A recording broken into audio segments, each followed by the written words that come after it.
This is Breaking Down Security, and I'm Brian Brake.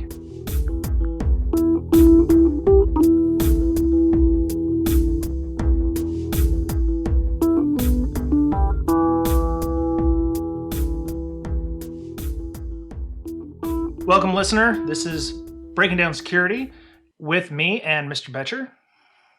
Hello. Yeah.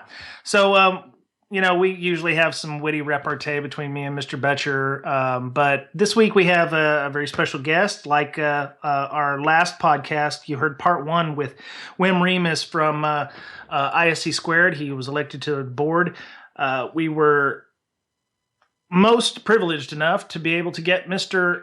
Dave Kennedy on to discuss his appointment to the board. So welcome, Dave Kennedy, to Breaking Down Security. Thanks for having me. It's a pleasure. Right awesome. On. So for people who may not know who you are, I know that is hard to believe, but I did meet somebody the other day who didn't know what DerbyCon was. Maybe you could tell us a little bit about your origin story, where you came from, and how you came to be where you're at today. Yeah, sure. So kind of starting off, it was a little fun for me. When everybody was playing football and baseball and stuff like that in high school, I was programming MUDs. Multi-user dimensions, and nice. I started off with like Trade Wars and Tellarena, and then started moving to more of like different types of multi-user dimensions, so all text-based games, and ended up running my own that I was programming. I think we had like 200 users or something like that, and so I was the main op that ran that MUD, and got kind of into programming and had a lot of fun with it, and decided to go from there and join the military. So I was in the Marine Corps for 5 years, doing signals intelligence and cryptography and all that good stuff. Did a lot of network exploitation kind of in its very early stages when I think it was at Auditor and IWAX and WAPIX, and those things were all out, and kind of did my time between 2000 and 2005. And then got out and just kind of learned from everybody. My whole career is really based off of learning from other people and kind of taking things and using what I've been able to build upon that, and kind of trying different things and new things, and got lucky and had been working with a lot of good folks and learned from them.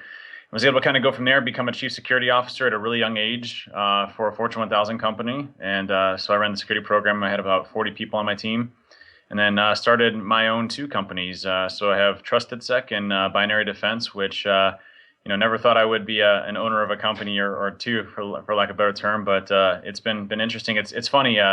Everybody asks me what made you start a new company, and I think that it takes a level of insanity to go and do it, because I was CSO of a great job, had a great team, everything was perfect, but I knew it wasn't my calling, and so I decided one day to leave and start and just literally working in my basement from nothing, and figuring out what to do from there. So that's kind of how I kind of came to be, and met a lot of great people along the way, and been very fortunate to where I'm at today.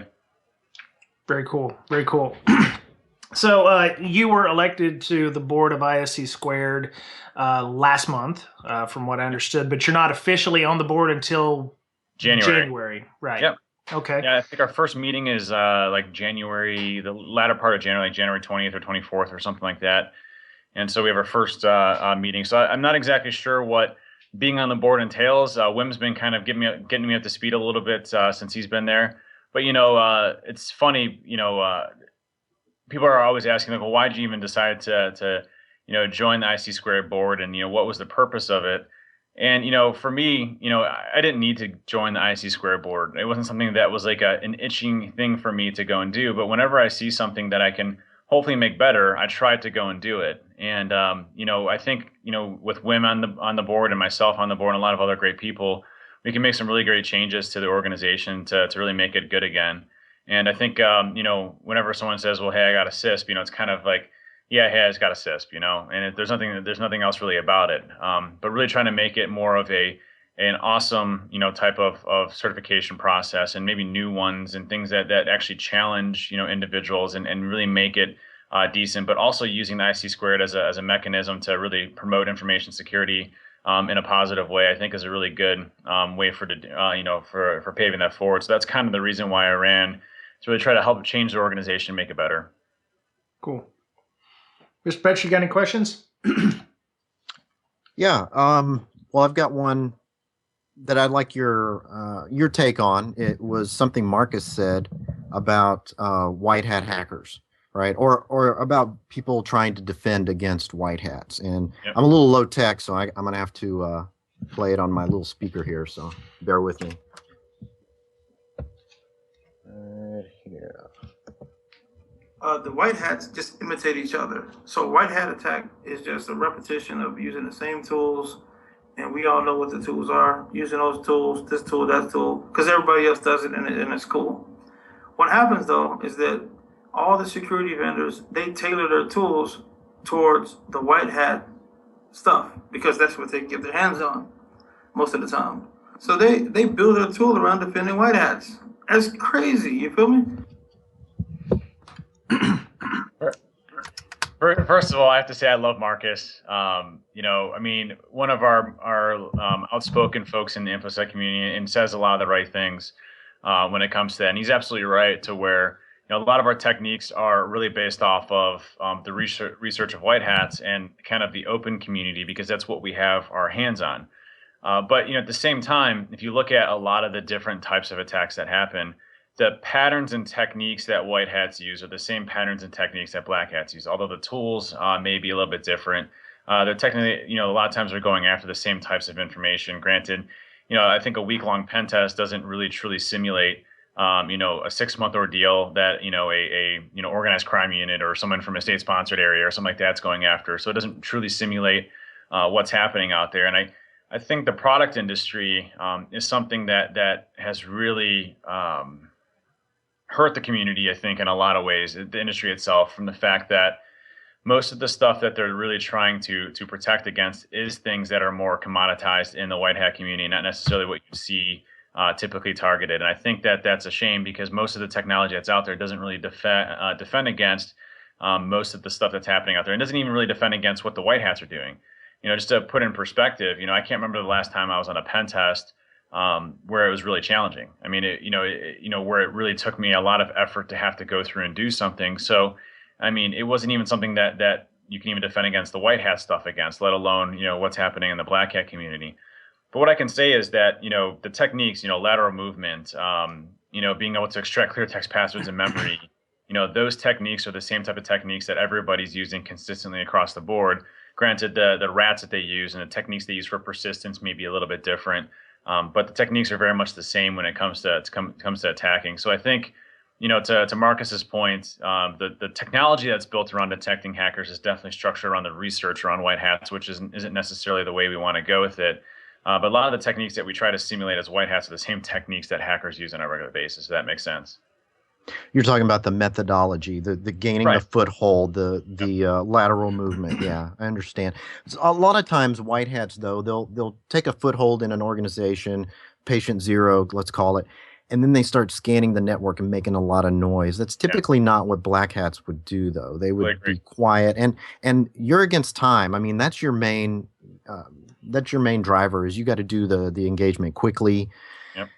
Black hats, they have as much time as they need. So it's challenging there to mimic and to do a good test to help the organization defend against what they're really up against, right? It sure is. And I think, when we do our pen tests, you have customers that are like, hey, this is for compliance, and, you only have a week to go and do this.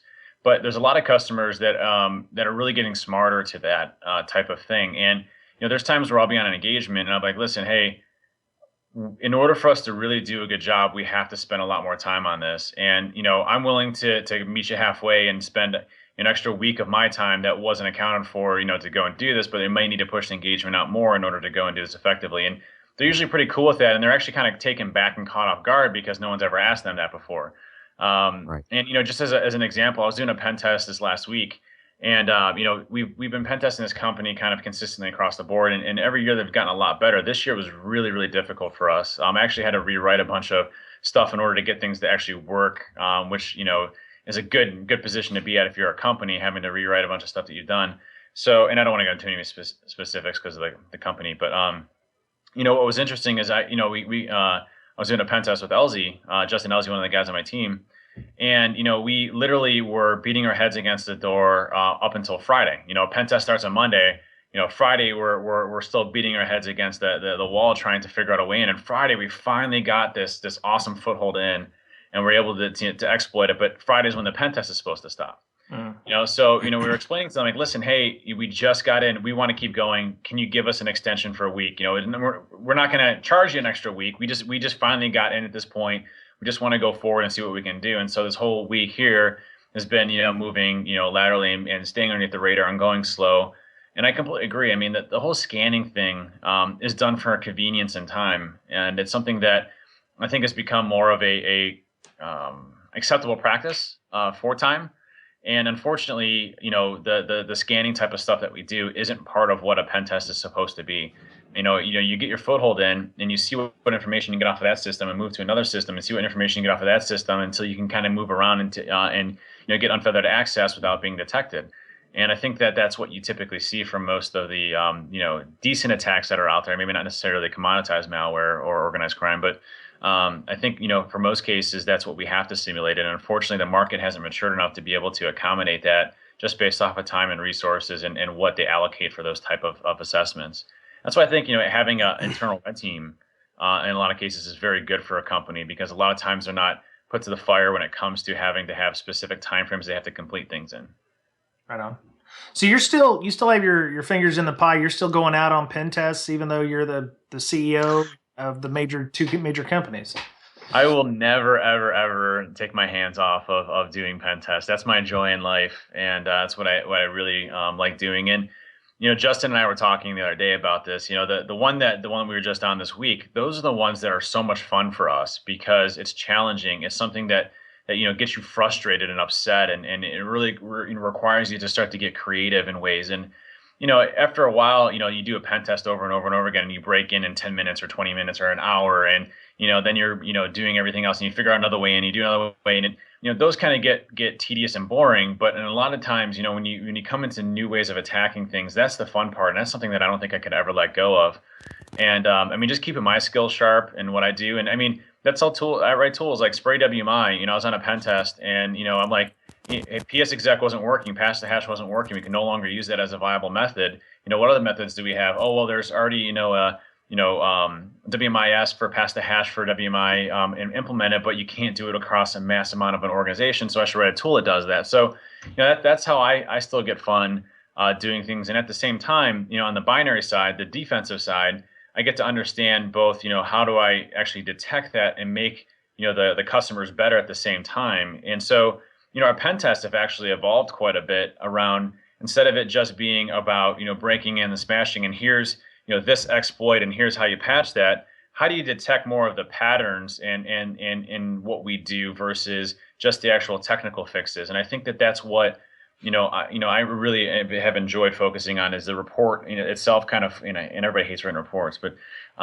really kind of focusing on like the defensive piece of it, which is really cool. And I think that's been really exciting for me. So I always keep my hands in the pot still, and a lot of engagements and hop on engagements with other guys. And, it's just kind of what I enjoy doing. Very cool. Dave, this kind of goes counter to my first question, but being still not losing your technical edge, right? Still doing engagements. You've probably heard of this tool called the Social Engineering ToolKit. Yeah. So I was wondering if you have any pointers for defenders. How do you detect someone using set against your organization? So there's actually a lot of Easter eggs built inside of set. Like, for example, if the Java applet attack is used, some of the parameters that are actually inside of the Java applet attack are things like I like hugs equals, and hugs not drugs, I think is another one, or something like that. Mm-hmm. And it was funny because there was actually an article written by Kaspersky where they were talking about this highly sophisticated APT, the first that they've ever seen out of South America. And it was going through the analysis, and there's my code for the Java applet in there, and it said, hugs not drugs on there. I started laughing hysterically. Love it. Love it. But I guess I'm a highly sophisticated, actor out of South America now. But there are Easter eggs inside of there. Some of the techniques are a little bit difficult because they are aimed at targeting some of the next generation product lines that are out there. And the reason why that's out there is because the attackers are doing the same thing, and we have to have the same type of tools, to Marcus's point, to be able to simulate that. So for some of the things, it's layers, right? For set, the weakest link a lot of times happens to be the human side, and it's usually the easiest to compromise. So a lot of times, compromising them, but looking at the behavior around once one machine's compromised, what does it look like when they move to other systems? There's certain things that you can detect. Registry access, dumping the SAM database, or Mimicat access, and using things like, there's a great article just written. I can't remember the name of it. I'll have to find it.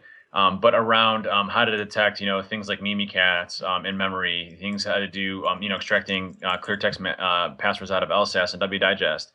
How do you detect those types of things? I don't know if anybody knows this, but PowerShell injection, which is, one of the main methods that I've used for years now for exploitation. I don't drop PEs or anything anymore, any executables.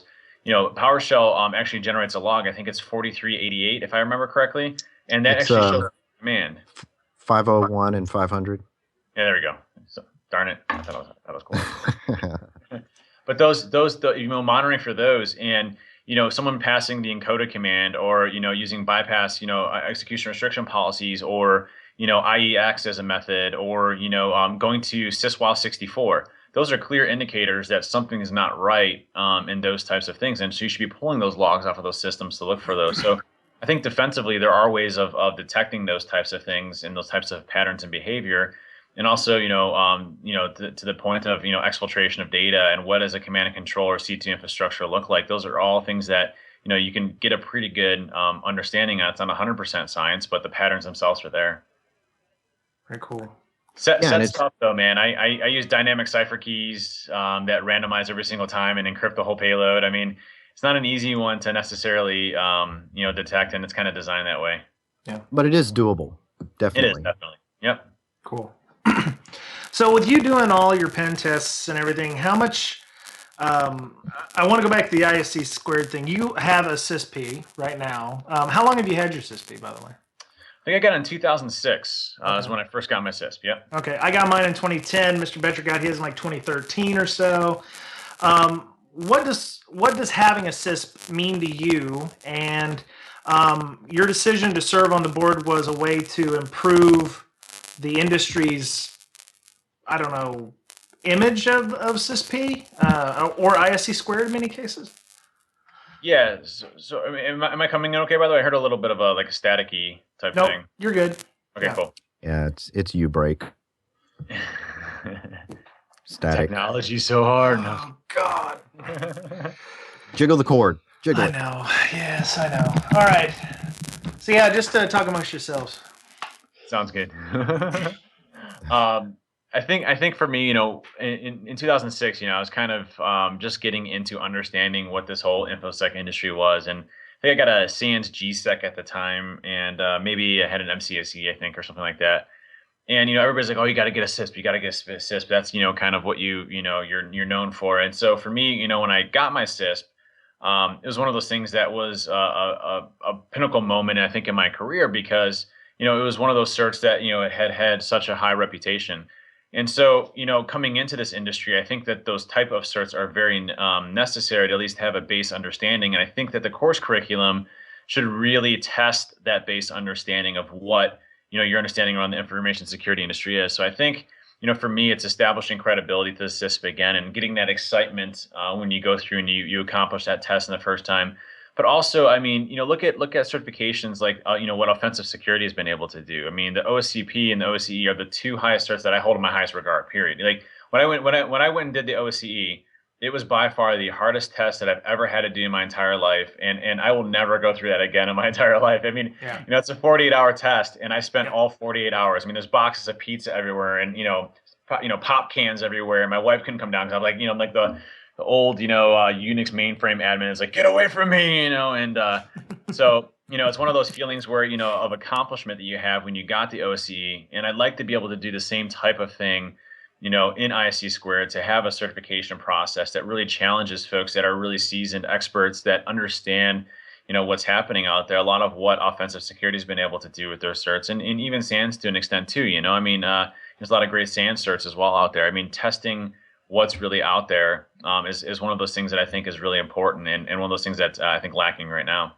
Yeah, that was a question I asked Wim. I was like, how do you keep ISC squared certs like, CISP, there's the new forensic professional, there's the new cloud security. How do you keep those relevant when you've got your offensive security folks, or you've got, up and comers like SecurityTube or Cybrary who are coming out with certificate programs as well? How do you make those stay relevant in infosec and in work? Yeah, I mean, if you look at what OffSec has been able to do, for example, I mean, you have someone like Mutz, who's phenomenal, that helped, that created Kali, that created the whole offensive security, mindset and the whole try harder mentality. I mean, you have somebody like that behind a certification process. I mean, it's going to be successful because of the people behind it. And I think that's one thing that ISC Squared really needs to focus on, is bringing folks in, that know what they're doing, folks that are phenomenal at their individual areas. I mean, like Jared DeMott, who's broke Emmett a bazillion times, worked for Bromium. You have all of these, crazy, awesome, brilliant, smart folks, in this industry. And those are the type of people that we really need to focus on. I mean, bringing them into IC Squared, helping develop the course material, bringing really good folks to understand. I mean, PowerShell, Matthew Graber, can we get Matthew Graber to come in and ObscureSec and all those folks to do a PowerShell course or something like that? That's just phenomenal. I mean, I haven't talked to any of these guys about it, but I mean, they're brilliant minds in our industry. Ben 10 is another one. So, can we get good folks in these industries to come and help build these courses out, and really kind of give the clout and the backing behind it, and really kind of build those industry certification processes in place. But also, as part of the being on the board, is I've never been on the board of ISC Squared. I have no idea what everybody wants. So my biggest thing is going to be listening, listening to people and what they want to have accomplished with ISC Squared and what they see lacking in what I can do, and what can I do to fix those things. And so hopefully those are things that I can do while I'm in there. Yeah. One of the things I mentioned to Wim was, I see people on like the Facebook CISP page or whatever, and they're like, man, it's so hard to find, CPEs and stuff. And I'm like, I'm swimming in them. It's not just going to DerbyCon. It's not, that's fine. You can do that. I did it for the first 3 years on nothing but podcasts. I was listening to, Paul Security Weekly, Risky Business, PVC Sec, and, all those folks. How do you get that information out to them other than mass mailings, or because a lot of these folks are heads down. I mean, like I told you about the guy who didn't even know what DerbyCon was the other day. I was at an ISSA meeting and he's like, "What's DerbyCon?" I was like, "Are you kidding me?" And that's typical of these people who have their blinders on, their heads down, trying to help their company survive on a weekly basis. So how do you get out to those people? Yeah, and that's the point. The mass mailing stuff, I don't think is a very good success. Yeah. I think what you have to do is even build some of those into the course curriculum, maybe even in the renewal process itself, around like what's kind of relevant, what's out there. Here's things to kind of keep an eye out for, and I think that's kind of what you have to do. But at the same time, certs are what they are, right? I mean, they're a piece of paper that kind of show that you have a base level of understanding around certain things. It doesn't necessarily make the person has to stay up with those. What we might be able to do with that is, on the CPE credit pages, or, hey, here's what we recommend you go to for CPEs. Here's some of the cool things that kind of keep you relevant and fresh in what's actually happening out there. And maybe that's SecurityTube, maybe that's, your podcast here, and that's other podcast. It's just, those are the types of things that we should be able to communicate to folks that are IC Squared members. And even things like on the portal, more interactive portals and things like that. The only time that I ever log into IC Squared portal is when I have to pay my dues and enter my CPE credits Exactly. in, right? Exactly. So yeah, maybe a mobile app or something that allows you to input your creds, or I know that there's some good, you guys have your secure cons. ISC Squared has like Secure Seattle in March, which I'm going to check out. I didn't even know there was such a thing until I talked to Wim about it. So yeah, there's a whole con circuit of ISC Squared stuff that I didn't even know about. So, well, and that's the thing with like ISC Squared is they can have a huge reach in this community. I mean, the CISP is still the #1 recommended certification out there, period. And so they have a lot of members. I mean, I think the largest member population base as far as certifications, period. So they should be able to be heavily involved in these groups. And I mean, that's sponsoring cons out there like ShmooCon and DEF CON, and the hacker conferences, as well as the ISSAs and the ISACAs, and kind of reaching the whole breadth of the security community. I think those are things that IC Squared should be really focusing on. And I also think that it should be something that, you have ways of maybe doing like smaller cons, like maybe like around the different areas, like B-sides types of things around that. You have the IC local chapters, but a lot of times those are very fragmented and, as far as, types of things that they're communicating. So, I think, we have to kind of look at that community and say, what's the best way of approaching that? What's the best way of spreading kind of good infosec knowledge and kind of the different ways of doing it? Those are all things that I think we can accomplish in IC Squared to kind of keep that flow going. That's awesome. Yeah, outreach is definitely important, and it's rough because I see it on Twitter all the time. Sometimes somebody will get all ranty about you think your CISP is good, and I get that. There's a lot of people out there who get their certs and they just basically sit on the laurels and they don't do anything with it. Yep. They do their 40 hours every year or whatever, and once you get your cert, you've got to do more with it than just say, oh look, it's a bullet on your resume. You got to get out there and that's I say this a lot, but I mean that's why me and Mr. Betcher started the podcast, because we're trying to give back and educate other people. I do CSEC East now, which with Totenkopf up here in the Seattle area. She is awesome. Yeah, she is a bit. Yeah, I love her. It's a shame she's moving to Florida of all places in a couple of months, but yeah, outreach and passing your education on to people and your knowledge is very important, whether or not you have a cert. But it just seems to be more important when you have that level that, because I thought, oh man, I got a CISP, I'm good to go. I'm golden, But yeah, it's what you're doing, what you just said right there is I think the type of folks that we need and we want to keep inside of IC Squared, because you're contributing to the community. I mean, you're out there dedicating your own time to a podcast to educate your experiences and other folks and getting them on, to let everybody know what's happening out there. And I think, those are the types of folks that should have roles and should play a part in IC Squared itself and what happens. Like how can the course curriculum get better? How can we get better, to spread that word? And how can we leverage a better certification process? What are the things that you would change, because you're the folks that are doing this on a regular basis? And so, I mean, I can't change, the world in ISC Squared, during my entire period of time. But what I can do is listen to folks like yourselves that are awesome, that are doing, good things, and hopefully change that for the better. Sure, that Mr. Betcher called me awesome. Yeah, kiss my ass, Betcher. Yeah, you like that? You like that? Both are awesome. I love the shirt. I love his shirt better though. Yeah, I don't even know. He said he got that like the last year when he went to DerbyCon the year before, brought his wife of all people to DerbyCon and left me here. And she loved it. It's a great place for family. That's right. Yeah, I loved it. Unfortunately, I Saturday night got the best of me. So by the time Sunday came around, I was unable to get interviews with a lot of people. So we don't have a lot of audio from DerbyCon. So I learned my lesson this year. So speaking of DerbyCon, you guys are already working on the CTF, because you said during the thing that you start your CTF, basically the day after DerbyCon ends. Is there any updates to DerbyCon? Last I heard, there were rumors you were going to be expanding DerbyCon. Is that going to be a thing still? So you guys will be the first ones here to hear all this news. So I'm releasing some brand new news in your podcast. Awesome. First and foremost, the guys are already actively working on the CTF. We got a whole bunch of new hardware, a bunch of wireless gear. We're not going to have the same problems as we did last year with saturation of the wireless network. I mean, it's going to be really solid this year. The network itself is going to be really hard. We had a couple of big bottlenecks.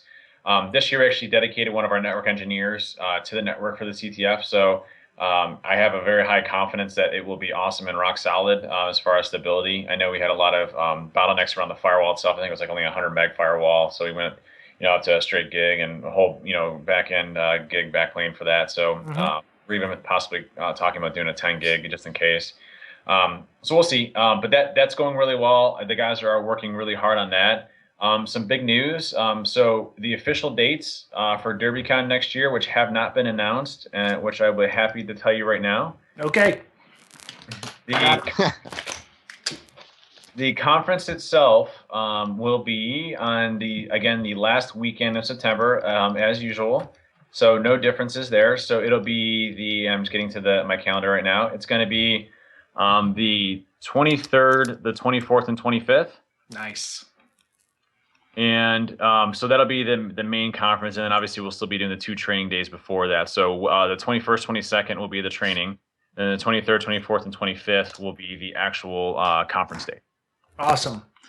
Yeah, I have the DerbyCon Twitter on my mobile alerts, so the minute you guys tweet anything on there, it was so like around what was it, March or April, you guys were testing the new ticket system, and I managed to swipe up 4 tickets, and we raffled off 2 of them for Hackers for Charity. So we ended up making like $650 for Hackers for Charity this year.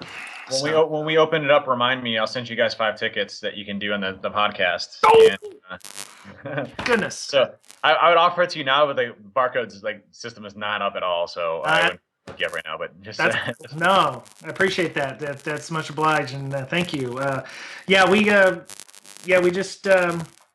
We're trying to get more listeners to listen to the podcast. So we were trying to think about doing flags and stuff in our podcast, which we're going to do next year. So it's going to be like a CTF. You're going to have to listen to the podcast. He committed. I'm going to do it. We're going to make it happen. Right. So that's awesome. Yeah. So and another announcement is we are not expanding to the Marriott for next year or the year after. So.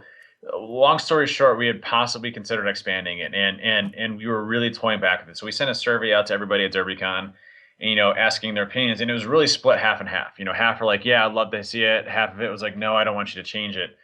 And our rationality for not doing it was that last year it just went so good. Literally, it was the best year that we've ever had, and every year I think I say that, but.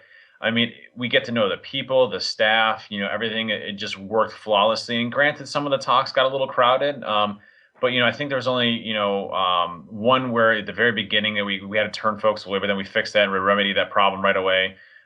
So, even though it got a little crowded, people still were able to make all the talks they wanted to go see. And we heard nothing but really good and positive feedback from the con. So we didn't want to mess with that. And we were really worried with messing with that. If you set a conference half and half, does that split half the culture on one side, half the culture on the other side, and you lose what's actually happening there? And so we were really concerned with that. And to be honest, we don't want to expand DerbyCon. We don't care about expanding DerbyCon. It's not a money maker for us in any way. Every penny that comes in from DerbyCon goes into the conference next year if we have extra. Usually we don't have extra. Usually we have a little bit of extra, and that goes into paying some of the taxes. And then next year, we go into the next thing. So for us, it has nothing to do with building DerbyCon out to be a larger con. The biggest thing that hurts us mentally is that when people can't come to the conference, that sucks, and that's our worst fear. And so that's why we were toying with the half and half idea, so that we can get more people to come to the conference, so that, we didn't lose it. But then we thought, well, if we do that, and then what happens in 2 years from now when it's at capacity again? And then, 2 years from that when it's at capacity again? And so you just keep growing it, and then you lose the whole thing. And so, we kind of made a conscious decision to hold it back and, maybe relook at it again in another 2 or 3 years or something like that. But I think, right now we're happy with where it's at, and we're going to try to do everything we possibly can to accommodate folks that want to come to the conference, and do what we possibly can. We don't want it to be a conference where it's very hard to get into. That's why we open the tickets up really early. And, if you want to buy tickets at DerbyCon the first month, you usually probably have a good shot at that. It doesn't sell out for about a month or 2 months, until after the tickets open. So, if you really wanted to go to the con, you can get your tickets. You can go get your tickets, and I think those are some of the things that is still good for us. Yeah. I mean, you guys weren't like ShmooCon where everything was done in like 5 seconds. You had to refresh the page hundreds of times. I had. And there was always plenty of people going, "Oh, I need a ticket," or "Oh, I've got a ticket to sell," or something near the end. So. Yeah, it was. I don't think you're going to have that problem. I think you're big enough that those who want to show will show, and those who don't. So.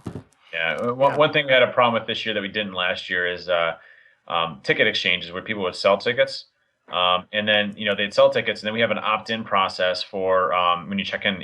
If you checked into the front, you got asked, hey, do you want to be included in vendor emails? If you said no, you're look right when you hit no, your actual name is deleted from the database, right? If you say yes, it's added to the list, and then it's provided to the vendors at the end of the conference to keep our sponsors happy and all that good stuff. Yeah. And so. When we did that, some folks were selling their tickets online, and then the people that sold them to would be like, yeah, go ahead, sure, no problem. And then they would sign the other person up that bought the tickets. And so we had a few complaints on that case, and that's it's out of our control. We can't necessarily control that, but what we can do is make the process better. And so this year we implemented something to where we're going to remove the whole asking for vendor emails. We're just going to send an email blast out to everybody before the conference, get that list if they want to help out with getting on put on the mailing list or whatever. And then so we take that whole thing out of the equation. So I think that's something that we got better on this year. But I mean, overall, huge success. I think it's going to be another great success next year. We're already planning. We already had like, normally we wait till January to have our first DerbyCon call. We've already had like 4 or 5 different DerbyCon calls already. So we're already well into the swing of things. So what's the management style for that? I mean, obviously you've got a core group of people, but I mean, is it everybody just kind of knows what to do and they do their own thing, or do you actually have somebody who rides and herds the cats for DerbyCon to make it happen? Erin is the cat herder for sure, my wife. So she gets us all on the call. She keeps us all consistently across the board. And usually the calls, are, the majority of like Dave DeSimon and Creepy Carl and myself and Erin and Nick and Adrian and Martin. Usually kind of like I don't want to say core folks because everybody makes up DerbyCon, but like kind of like the planners, I guess, of DerbyCon. Mm-hmm. And so we get everything kind of working out the contract again with the hotels and making sure we get the rooms planned out and all that, and starting to get the marketing and the website stuff done, and the improvements that we found from last year. So all that planning really comes from the whole team, but Erin keeps everybody on track and kind of keeps on task with everything that we need to, making sure that we're hitting everything that we need to. It doesn't really start speeding up until, probably that March, April timeframe is when we start to kind of go in full battle mode. But then after that, it just kind of flows. We kind of got it down to a system now. It's actually becoming a lot easier. Like even this year, like it's funny, like when we had DerbyCon this year, Dave and Carl like feed off of things going wrong. And that's kind of how they work. They're running around like mad, going back and forth, fixing things and, working on things and problems and situations. And they're kind of the fixers. But we didn't really have any issues this year. So we're just sitting there and we're just all like, did we forget something? Did we do something wrong? Like what happened? So I was a lot calmer this year. I wasn't running around like crazy. I got more time to spend with people and meeting new people and hanging out with people and going down to the bar and doing things like that. And for the first time ever, I got to go to 4th Street Dive, and hear Dual Core and Mega Ran, rapping on the stage. I mean, that was the coolest thing ever. And I can't believe I've missed that year after year. So, yeah, it's gotten easier for us too. Very cool. Yeah. Very cool. I remember after the con going to the airport, and I had to sit there wait for my flight, and you could pretty much tell who was at the con, but you could really tell who was in the CTF because they were just hammered. God. Just completely, it must have been super challenging. I mean, I don't know how they do that stuff. I mean, I went to bed and I get up like 8 hours later because I actually was normal and went to bed. There were dudes who were still sitting in the same places they were at. I don't think they moved the whole weekend. I don't even know if they went up to go to the bathroom or something. I think I saw a guy in the bathroom with his MacBook sitting on his lap doing a deuce. I don't even know how they do that stuff. It's just crazy. Good thing you have wireless. Oh, yeah, exactly. Yeah. This is actually a funny story. I've only done one CTF my entire life. And it was a number of years ago. There was the Louisville ISSA. And this is actually the kind of the beginning of the amigos coming together and starting DerbyCon. And Martin Boss, Pure Hate, he actually just changed his handle. It's no longer Pure Hate anymore. It's like Can't Hack, I don't think, or something like that, or Can't Computer. Oh. He finally changed his Pure Hate because he's like a lovely, friendly guy. He's no longer Pure Hate anymore. So, but he was just getting into the security industry, and he calls me up, and we had been working together on the Backtrack development team. So we became good friends when I was on the Backtrack development team, and Martin was on the Backtrack development team. And he's like, hey, man, I'm trying to get into the security industry. There's going to be a lot of good companies there. Can you help me do the CTF? And I get really nervous at CTFs. Like, I mean, there's certain things like for me, I'm terrified of clowns. I'm also terrified of CTFs as well. And it's just a thing where like, hey, what if I go in there and just someone just completely owns me and destroys me? Because there's always better people than you. There's always going to be somebody that's better than you. There's always going to be somebody that's and there's a whole lot of people in this infosec industry that are way better than me at everything that they do. So I always get this fear that like, what if I go in there and all of a sudden I just get destroyed? And that's fine if I do. It's for fun. but it's always that fear in the back of my head. So I told Martin, I'm like, no, man, sorry, I can't. I'm not, I got this fear of it. He's like, man, please, please, please, please. And so finally I'm like, all right, I'll do it. And we go to the CTF in Louisville, and Adrian, Iron Geek, was the one running the CTF. And so I didn't really know Iron Geek very well. I mean, I knew him a little bit. And I knew Martin just kind of from IRC. And so we started doing the CTF, and the rules were, hey, you can only hack certain things in the subnet range. So I'm in the subnet range, I'm hacking, Martin's hacking, the whole team's hacking, we're doing good.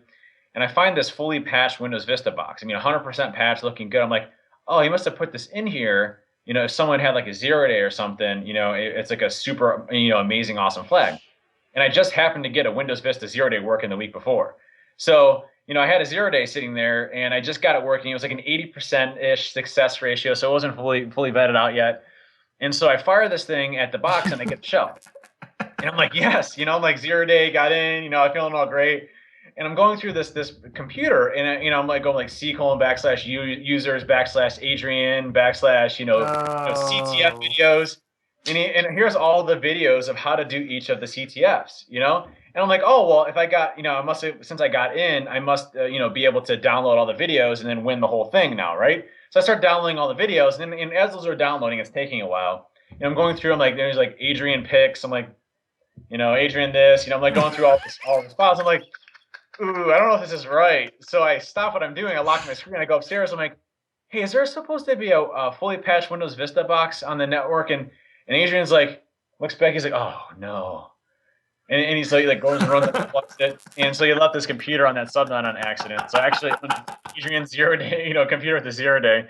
That wasn't in scope. But ended up winning the CTF, and we got first place. And Martin actually got his first job at Akivant from that. So it was all really cool all around. But I give the folks that do the CTF all the credit in the world. It's so mind-racking and frustrating, and the time dedication, everything else. It's one of those things that you got to love it and bleed it. And I don't think I could do that anymore. I think I'm getting too old. Yeah. No, I totally understand. I never got to do it, and I think I'm too old to do it. So yeah, I don't have the time to. I was too busy doing hallway con, meeting people that I only know on Twitter. So that was always a good thing. DerbyCon's a great place for that. Exactly. Well, sir, is there anything else you'd like to talk about or discuss? Mr. Betcher, you have any other questions as well? Well, you still go on engagements. What percentage of the time do you just go like face palm for about 20 seconds? Like, why is this so easy? What are these guys doing? Why do they even pay me to do this? Right. Not as much as you would think. And the reason for that is, I look at those type of companies as an immaturity, right? And it is not to do with the security people, because usually the security people are pretty solid, and they want you to come in and destroy them because they want you to prove a point because they can't get the buy off. Oh yeah. And I think that that's a shame, because the company doesn't take the risk of security seriously. And I think that that's the problem that we have. And so, if it's possible for me to work with the company, to have a narrative in some way, to present those things and say, listen, you're doing things, differently than I would expect to see your company doing things, and you have a lot of risks out there. And if I can change it, and then I'm doing something better for that company, and hopefully helping those security teams out. So if I go in and I get in 30 seconds or 2 minutes or 30 minutes, I really try to work with them on framing things in a way that I can present to their management. I mean, I'll be honest, this last year I did more board presentations than I have in my entire life combined. And that's really just trying to, because they'll get me an opportunity to speak to the board, and I'm a very energetic presenter when I try. I'm funny, I goof around, and board people aren't necessarily used to that. And I try to convey a message of, hey, here's what's going on, here's what's wrong with you folks, and here's what you need to do. And I think that's what, that's why I keep my hands on, because that's the type of rewarding things that I'm looking for what I'm doing, because I can see something where, it finally hits a spark, and that whole security program starts to move forward at a different speed than it ever has before. And so for me, it's not necessarily, face palming and getting discouraged at where the industry's at. It's what can I do, or what can my team do, or what can we do as an organization to try to make it better. And that's kind of our whole goal. Like, I came from a company where, it's all about profit margins and, profit and losses and, utilization and realization. And, if you can come in under, budget on these engagements, then you're doing better, even though you're not doing the customer better. And that's one thing I never want to get to. I mean, we'll spend an extra week or 2 weeks or 3 weeks on an engagement if it's the right thing to do. I don't care. As long as, I can still keep the doors on and feed everybody, I'm happy. And, that's one thing that, as long as I'm still, actively involved in engagements, that's one thing we'll always continue to do. Very cool.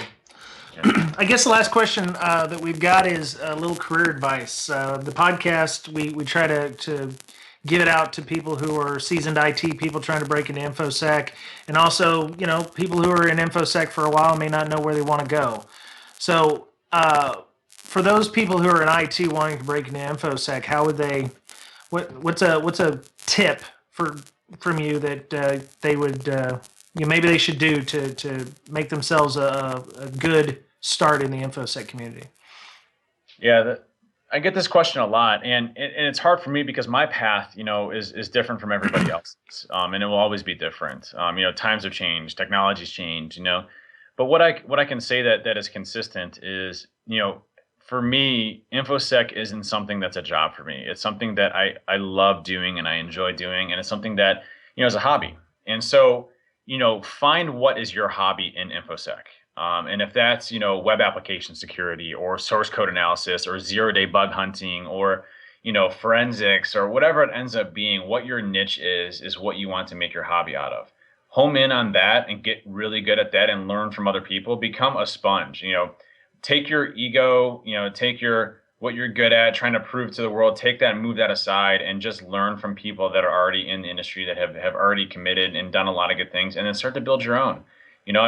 What's great about this industry is that,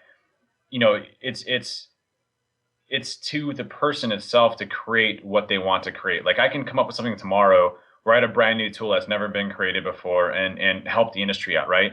And that's what's so cool about this industry is that you can literally, your mind is your biggest crutch. And so if you can sit there and learn from people and start to build upon that and make that your hobby, you're going to be very successful.